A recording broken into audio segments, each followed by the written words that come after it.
ఇదిగోండి ఆనియన్స్, టమాటాలు, పచ్చిమిర్చి, అల్లం, పచ్చి పసుపు ఇలాగా. ఇదిగోండి ఉల్లిపాయ టమాటా పేస్ట్ కూడా మనం ఇలాగా ఈ రకంగా మెత్తగా పేస్ట్లా గ్రైండ్ చేసుకోవాలి. దీన్ని ఒక 5 మినిట్స్ కొంచెం ఆయిల్లోని మనం మగ్గించుకుంటాం. మసాలా అంతా బాగా మగ్గిపోయింది కదండి. ఇలా మగ్గిపోయింది కదండి. దీంట్లో మనం చింతపండు రసం, ఇందాక మనం పక్కన పెట్టుకున్న చింతపండు రసం ఏదైతే ఉందో ఈ చింతపండు రసాన్ని యాడ్ చేసుకుందాం.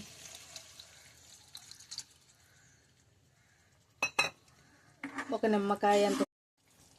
ఇదిగోండి మన తోటలోంచి తెచ్చుకున్న కొత్తిమీరను కూడా మనం ఇలా ఇందులో యాడ్ చేసేసుకుందాము. మా చంటిదాన్ని పేస్ట్ చేయించిన తర్వాత అది ఎలా ఉందో మీకు చెప్తుంది.